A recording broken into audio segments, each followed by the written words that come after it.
भक्तों जय माता की। मेरे YouTube चैनल महेश कुमार बंसल में आप सबका स्वागत है। अब तक हमने दुर्गा सप्तशती के 7 अध्याय कर लिए हैं। आइए आज हम करते हैं दुर्गा सप्तशती का 8वां अध्याय हिंदी में। 8वां अध्याय रक्तबीज वध। मैं अणिमा आदि सिद्धिमयी किरणों से आवृत भवानी का ध्यान करता हूँ। उनके शरीर का रंग लाल है, नेत्रों में करुणा लहरा रही हैं और हाथों में पाश, अंकुश, बाण और धनुष शोभा पाते हैं। ऋषि कहते हैं, चंड और मुंड नामक दैत्यों के मारे जाने और बहुत सी सेना का संहार हो जाने पर दैत्यों के राजा प्रतापी शुंभ के मन में बड़ा क्रोध हुआ। उसने दैत्यों की संपूर्ण सेना को युद्ध के लिए कूच करने की आज्ञा दी। वह बोला, आज उदायुध नाम के 86 दैत्य सेनापति अपनी सेनाओं के साथ युद्ध के लिए प्रस्थान करें। कंबू नाम वाले दैत्यों के 84 सेनानायक अपनी वाहिनी से घिरे हुए यात्रा करें। 50 कोटि वीर्य कुल के और 100 धूम्र कुल के असुर सेनापति मेरी आज्ञा से सेना सहित कूच करें। कालक, दोरहृद, मौर्य और काल के असुर भी युद्ध के लिए तैयार हो मेरी आज्ञा से तुरंत प्रस्थान करें। भयानक शासन करने वाला असुरा शुंभ इस पर आगे दे सहस्रों बड़ी बड़ी सेनाओं के साथ युद्ध के लिए उपस्थित हुआ। उसकी अत्यंत भयंकर सेना आती देख चंडिका ने अपने धनुष के टंकार से पृथ्वी और आकाश के बीच का भाग गुंजा दिया। राजन चंद्र सिंह देवी के सिंह ने भी बड़े जोर जोर से दहाड़ना आरंभ किया। फिर अंबिका ने घंटे के शब्द से उस ध्वनि को और भी बढ़ा दिया। धनुष के टंकार, सिंह की दहाड़ और घंटे की ध्वनि से संपूर्ण दिशाएं गूंज उठी। उस भयंकर शब्द से काली ने अपने विकराल मुख को और भी बढ़ा लिया और इस प्रकार भी विजयी नहीं हुई। उस तुमुल नाद को सुनकर दैत्यों की सेनाओं ने चारों ओर से आकर चंडिका देवी, सिंह और काली देवी को क्रोधपूर्वक घेर लिया। राजन इसी बीच में असुरों के विनाश और देवताओं के अभ्युदय के लिए ब्रह्मा, शिव, कार्तिकेय, विष्णु और इंद्र आदि देवों की शक्तियां जो अत्यंत पराक्रम और बल से संपन्न थी, उनके शरीर से निकलकर उन्हीं के रूप में चंडिका देवी के पास गई। जिस देवता का जैसा स्वरूप, जैसी वेशभूषा और जैसा वाहन है, ठीक वैसे ही साधनों से संपन्न हो, उसकी शक्ति असुरों से युद्ध करने के लिए आई। सबसे पहले हंस युक्त विमान पर बैठी हुई अक्षसूत्र और कमंडलू से सुशोभित ब्रह्मा जी की शक्ति उपस्थित हुई, जिसे ब्रह्माणी कहते हैं। महादेव जी की शक्ति वृषभ पर आरूढ़ हो, हाथों में श्रेष्ठ त्रिशूल धारण किए, महानाग का कंकण पहने, मस्तक में चंद्र रेखा से विभूषित वहां आ पहुंची। कार्तिकेय जी की शक्ति रूपा जगदम्बिका उन्हीं का रूप धारण किए श्रेष्ठ मयूर पर आरूढ़ हो, हाथ में शक्ति ली दैत्यों से युद्ध करने के लिए आई। इसी प्रकार भगवान विष्णु की शक्ति गरुड़ पर विराजमान हो, शंख, चक्र, गदा, शार्ंग धनुष और खड्ग हाथ में लिए वहां आई। अनुपम यज्ञ वराह का रूप धारण करने वाले श्रीहरि की जो शक्ति है, वह भी वराह शरीर धारण करके वहां उपस्थित हुई। नारसिंह की शक्ति भी नरसिंह के समान शरीर धारण करके वहां आई। उसकी गर्दन के बालों के झटके से आकाश के तारे बिखरे पड़ते थे। इसी प्रकार इंद्र की शक्ति वज्र हाथ में लिए गजराज ऐरावत पर बैठकर आई।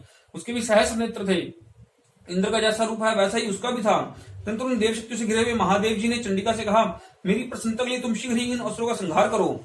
तब देवी के शरीर से अत्यंत भयानक और परम उग्र चंडिका शक्ति प्रकट हुई, जो सैकड़ों गीदड़ियों की भांति आवाज करने वाली थी। उस अपराजिता देवी ने धूमिल जटा वाले महादेव से कहा, भगवान आप शुंभ निशुंभ के पास दूत बनकर जाइए और उन अत्यंत गर्वीले दानव शुंभ और निशुंभ दोनों से कहिए, साथ ही उनके अतिरिक्त भी जो दानव युद्ध के लिए उपस्थित हो उनको भी संदेश दीजिए।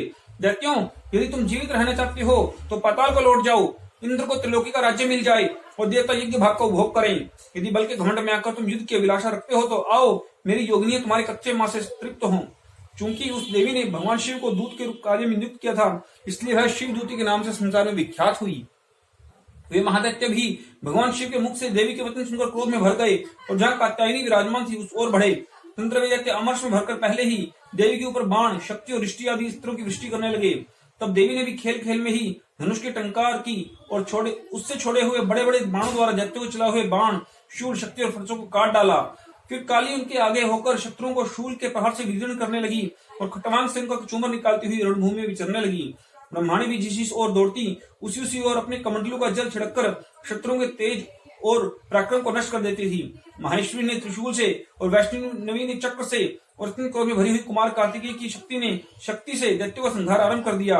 इंद्र शक्ति के वज्र प्रहार से विदीर्ण हो सैकड़ों दैत्य दानव रक्त की धारा बहाते हुए पृथ्वी पर सो गए। वराही की शक्ति ने कितनों को अपने शत्रुओं की मार से नष्ट कर दिया। दाढ़ों के अग्रभाग से कितनों की छाती छेद डाली और कितने ही दैत्य उसके चक्र की चोट से विदीर्ण होकर गिर पड़े। नारसिंही भी दूसरे महादैत्यों को अपने नखों से विदीर्ण करके खाती और सिंहनाद से दिशाओं एवं आकाश को गुंजाती हुई युद्ध क्षेत्र में विचरने लगी। कितने ही असुर शिवदूत के प्रचंड अट्टहास से अत्यंत भयभीत होकर पृथ्वी पर गिर पड़े और गिरने पर उन्हें शिवदूती ने अपना ग्रास बना लिया।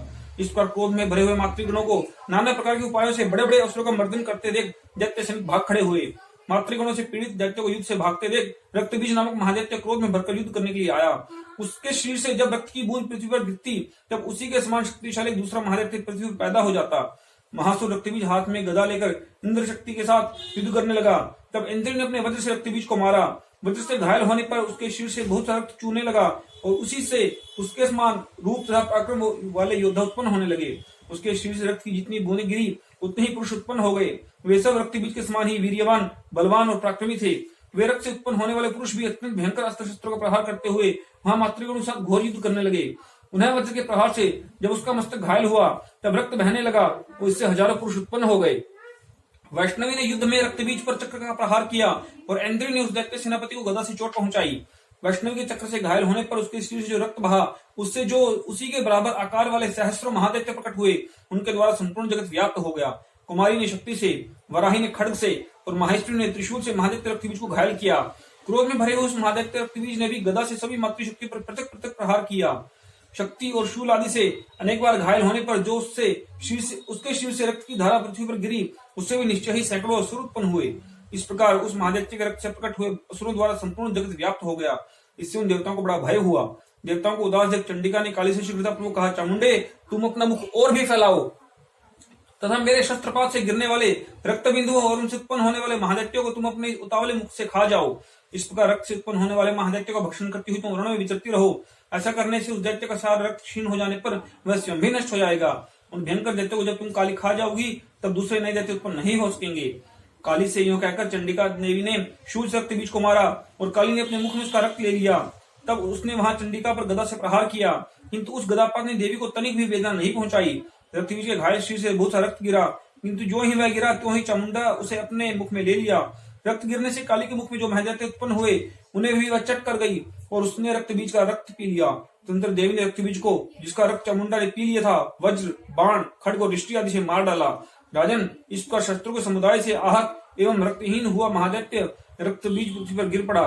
नरेश्वर, इससे देवताओं को अनुपम हर्ष की प्राप्ति हुई और मातृगण असुरों के रक्तपान के मद से उद्भत्सा होकर नृत्य करने लगा। इस प्रकार श्री मार्कंडेय पुराण में सावर्णिक मनमंत्र की कथा के अंतर्गत देवी महात्म्य में रक्तबीज वध नामक 8वां अध्याय पूरा हुआ। बोल सच्चे दरबार की जय। तो भक्तों, इस तरह से आज हमने किया महादुर्गा सप्तशती का 8वां अध्याय। आइए मेरे साथ आप इसी यात्रा में चलते रहिए और हम करते रहेंगे रोज एक एक पाठ। आज 8वां अध्याय किया है, कल करते हैं 9वां अध्याय। जय माता की।